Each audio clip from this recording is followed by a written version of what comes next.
I wonder now what Ernest Hemingway's dictionary looked like, since he got along so well with dinky words that everybody can spell and truly understand. Mr. Hotchner, was it a frazzled wreck? My own is a tossed salad of instant coffee and tobacco crumbs and India paper, and anybody might see it fairly conclude I ransack it hourly for a vocabulary like Arnold J. Toynbee's. The truth is that I have broken its spine looking up the difference between principle and principal, and how to spell the word cashmere. It is a dear leviathan left to me by my father, Webster's New International Dictionary of the English Language, based on the International Dictionary of 1890 and 1900. It doesn't have radar in it, or Werner von Braun, or sulfathylazole, but I know what they are. One time I actually took sulfathylazole. And now I have this enormous and beautiful new bomb from Random House.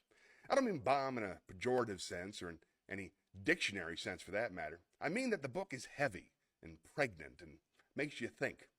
One of the things that makes you think is that any gang of bright people with scads of money behind them can become appalling competitors in the American unabridged dictionary industry.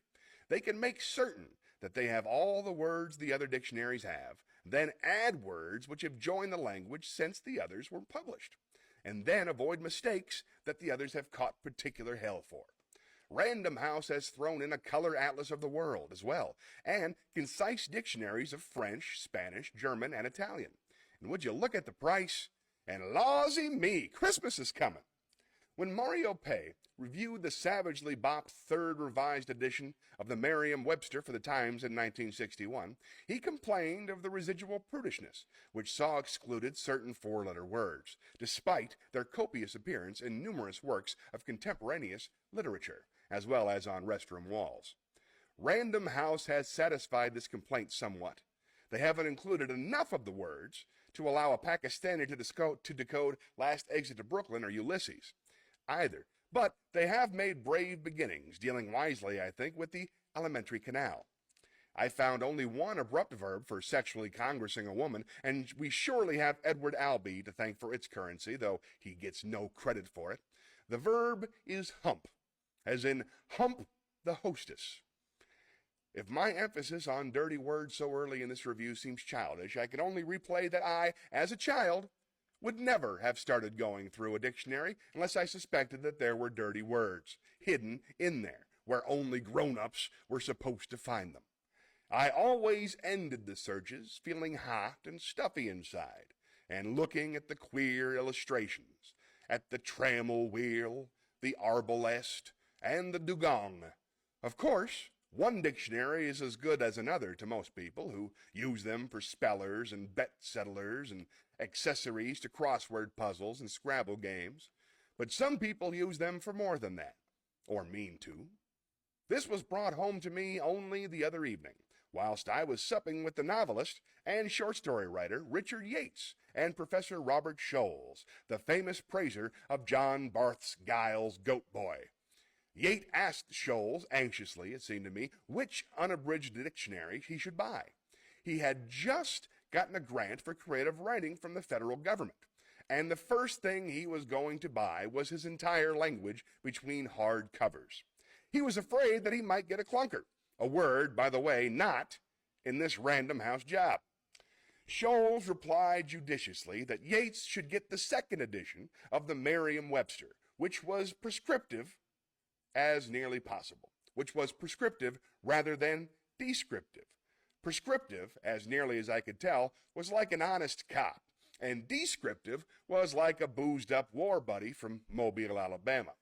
Yates said he would get the tough one, but my goodness, he doesn't need official instructions in English any more than he needs training wheels on his bicycle. As Scholes said later, Yates is the sort of man Yates is the sort of man lexicographers read in order to discover what pretty new things the language is up to. To find out in a rush whether a dictionary is prescriptive or descriptive, you look up ain't and like. I learned this trick of horseback logomachy. I gotta look that up. Horseback logomachy from reviews of the Merriam-Webster 3rd edition. And here is the rundown on ain't.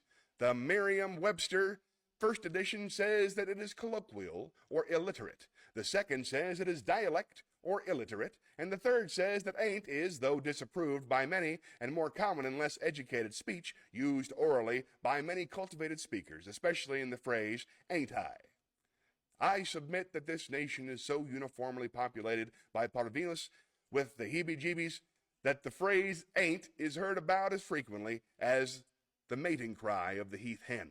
Random House says this about ain't. Ain't is so traditionally and widely regarded as a banned non-standard word that it should be shunned by all who prefer to avoid being considered illiterate. Ain't occurs occasionally in the informal speech of some educated users, especially in self-consciously or folksy humorous contexts.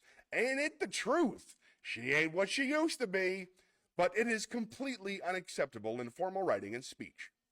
Although the expression ain't is perhaps defensible, and it is considered more logical and more euphonious than empt, the well-advised person will avoid any use of ain't. How's that for advice to parvenus? My mother isn't mentioned, but what she taught me to say in place of ain't I, or aren't I, or am't I, was am I not? Speed isn't everything. So I lose a microsection here and a microsecond there. The main thing is to make a graceful parvenu. As for the use of like as though it were interchangeable with MM1 says the use, Merriam-Webster 1, says the use of like as a conjunction meaning as do like I do, though occasionally found in good writers, is a provincialism and contrary to good usage. Merriam-Webster 2 says that the same thing is freely used only in illiterate speech and is now regarded as incorrect. Merriam-Webster 3 issues no warnings whatsoever and flaunts models of current, okay usage from the St. Petersburg, Florida Independent. Wore his clothes like he was, afraid of getting dirt on them. And Art Linkletter impromptu programs where they ask questions much like I do on the air. MW3, incidentally, came out during the dying days of the Eisenhower administration, when simply everybody was talking like Art Linkletter.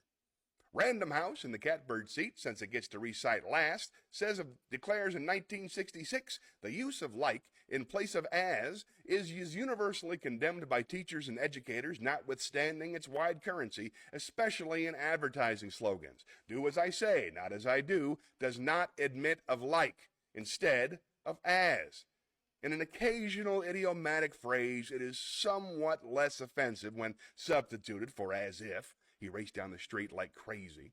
But this example is clearly colloquial and not likely to be found in any but the most informal written contexts. I find this excellent. It even tells you who will hurt you if you make a mistake. And it withholds aid and comfort from those friends of cancer and money, those greedy enemies, the language who teach our children to say after school, Random House is damned if it will set that slogan in type. As you rumple through this new dictionary, looking for dirty words and schoolmarmisms tempered by worldliness, you will discover that biographies and major place names and even the names of famous works of art are integrated with the vocabulary. A streetcar named Desire, Ralph Ellison, Mona Lisa, Kieselowski. I worry about the biographies and the works of art, since they seem to be a possibly mixed bag, locked for all eternity in a matrix of type. Norman Mailer, for instance, but not William Stringer or James Jones or Vance Bourgeois or Edward Louis Wallant. And are we to be told throughout eternity this and no more about Alger Hiss, born in 1904, U.S. public official? Anyway, why is there no entry for Whittaker Chambers? And who promoted Perez? It is the biographical inclusions and exclusions, in fact, which make this dictionary an ideal gift for the paranoiac on everybody's Christmas list. He will find dark entertainments without end between pages 1 and 2059. Why are we informed about Joe Kennedy Sr. and Jack and Bobby, but not about Teddy or Jacqueline? What is somebody trying to tell us when T.S. Eliot is called a British poet and W.H.